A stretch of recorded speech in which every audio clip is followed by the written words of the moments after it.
I'm not sure I quite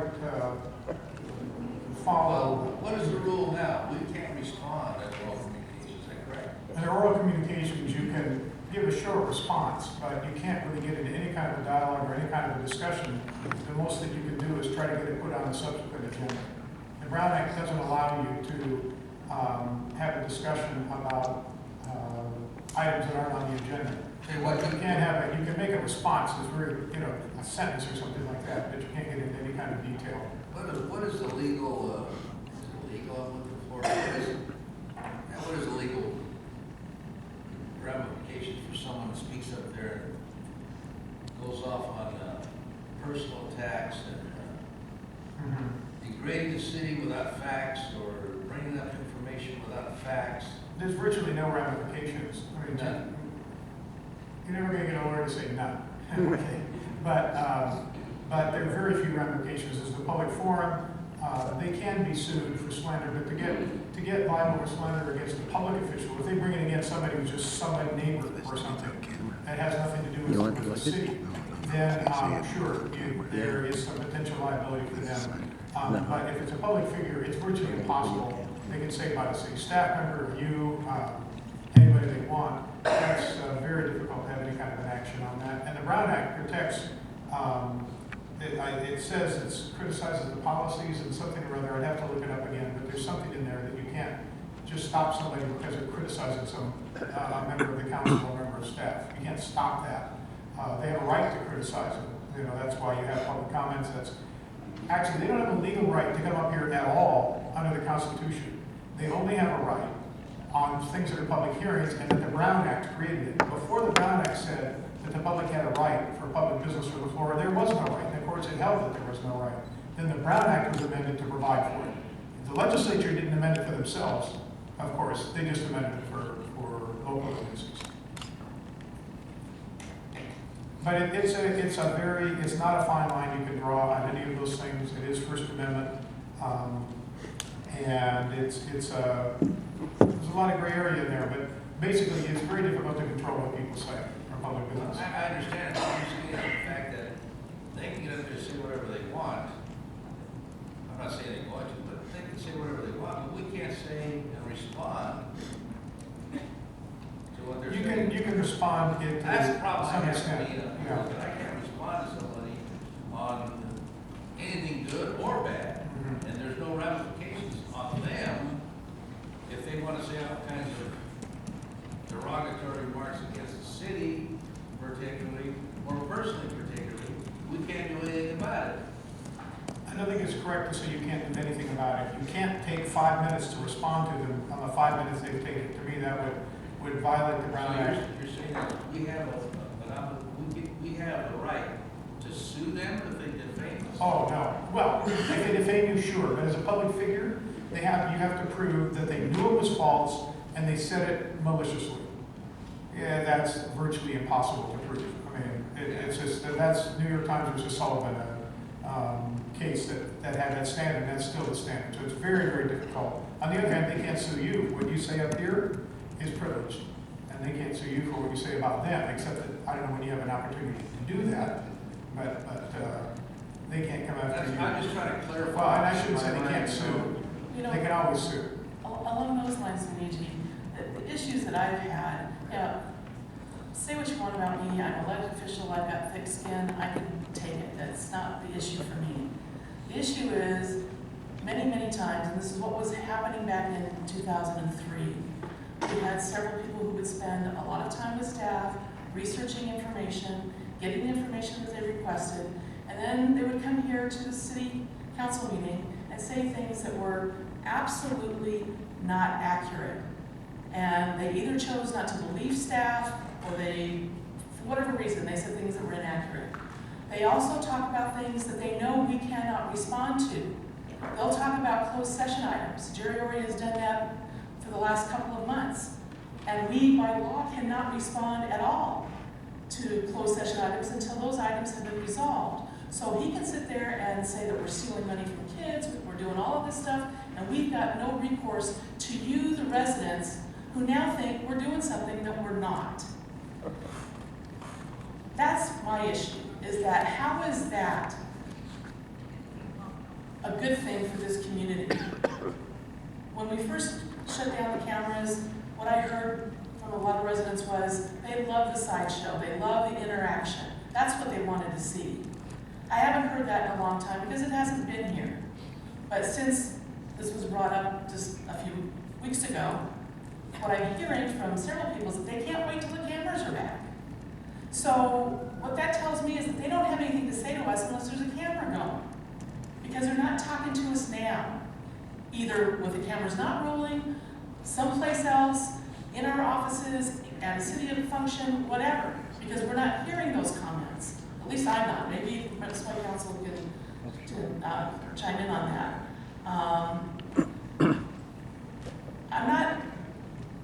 It's not so much about contrary opinions. Everybody's entitled to their opinion, including me, but they're not entitled to their own facts. They need to be accurate. And the gentlemen have talked to us about how we need to prove things. Why don't they need to prove things? Mr. Roy talked about all sorts of things that we did that were illegal, and yet he offered no proof of any of them. Just his word that we did something illegal. The churches had nothing to do with First Amendment rights. It had to do with parking issues. At least most of them did. But all of these items, when we made those decisions, were on TV. We didn't do those off camera. When we turned down one church for what reason or another, that was all done on TV. So, quite frankly, I don't have a qualm one way or another which way we go this evening. I agree, let's look to the future. If you want to talk about free speech, I will tell you that 2 people up here tonight had our free speech taken away from us. And I'll explain to you how. Because we have a conflict, we cannot speak to the issue. We cannot be in the room. And it gets complicated. It depends on what kind of issue it is, whether we can stay in the room or whether we actually have to leave the room because of where we own property or where we have a business or whatever. However, if I have something to say on that issue, I'm allowed to stay in the room.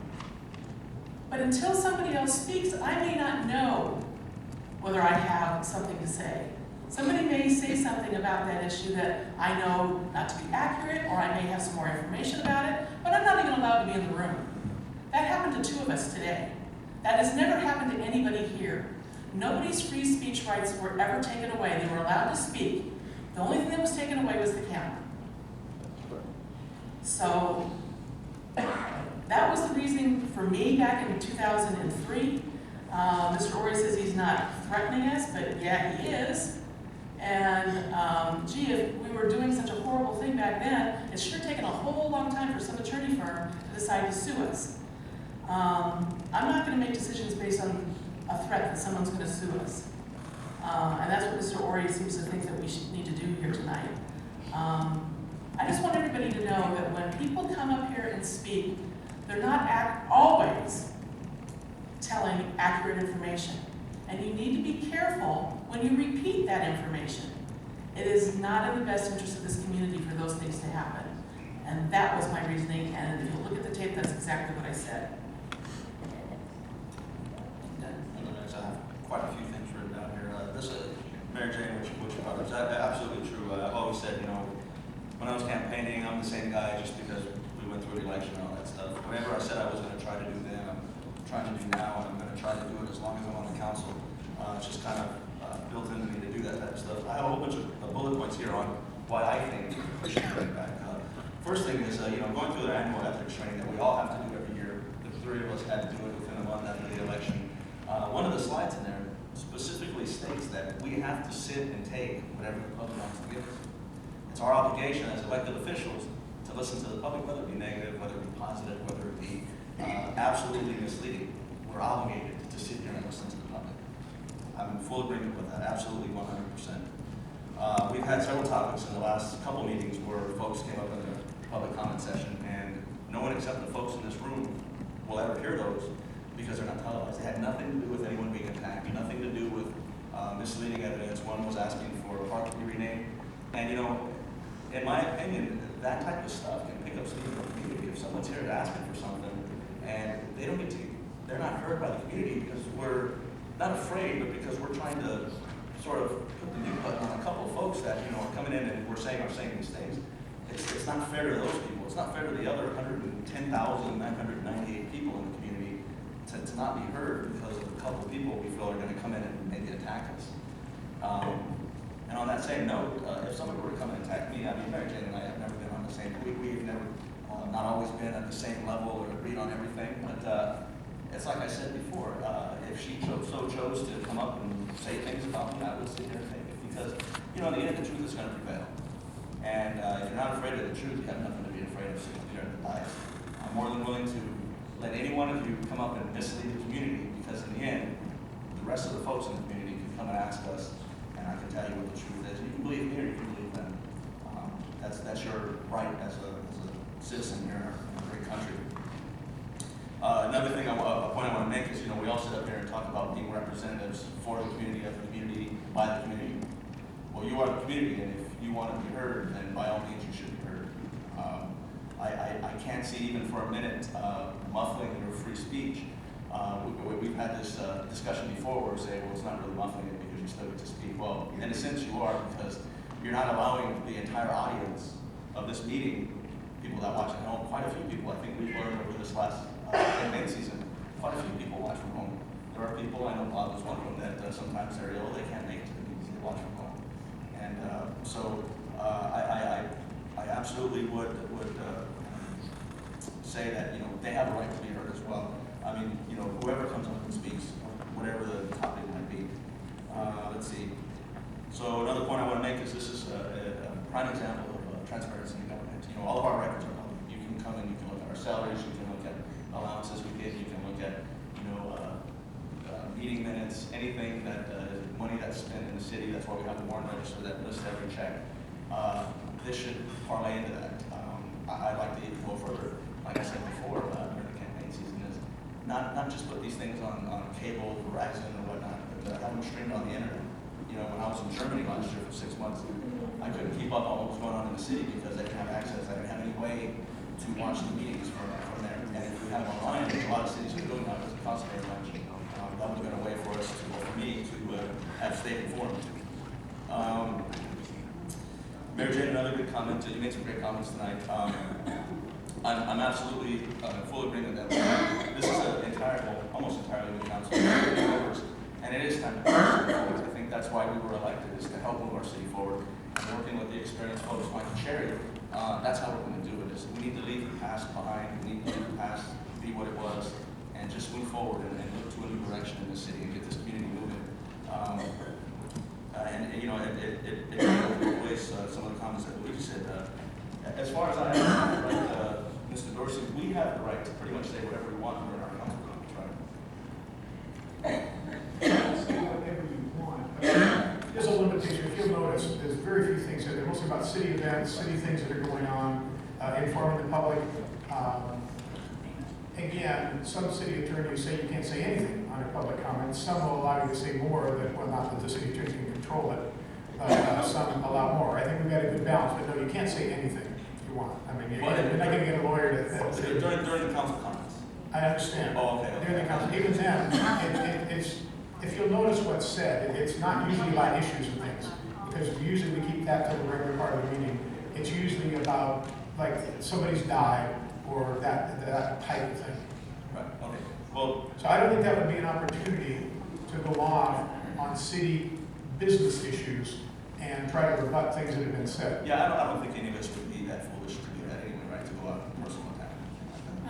I didn't mean personal Everybody's attacks. forgotten. Anybody's just later. Right, I'm sorry, I didn't mean personal attacks when I said go off. That didn't mean go off. No, I understand. Go off topic is what I mean. But, you know, what I'm saying is, you know, we can go out in the community, and as elected officials, I think sometimes people hold us in a higher reverence, or whatever it may be. I'm still trying to get used to that whole thing, but,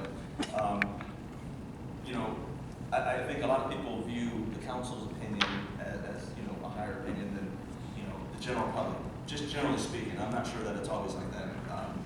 So I'm saying, if somebody wants to say something, if somebody wants to come up here and stand there for 5 minutes and talk about how bad of a person I am and how I'm destroying the city, that's your right. I'm not going to stop you. And I'm more than willing to let everyone out there that's watching on TV hear it as well, because it was what I signed up for. We all signed up for it. We weren't forced into these positions, and it comes with the job. just like being a sheriff comes with going out in danger. That's sort of the danger that we face. So I'm all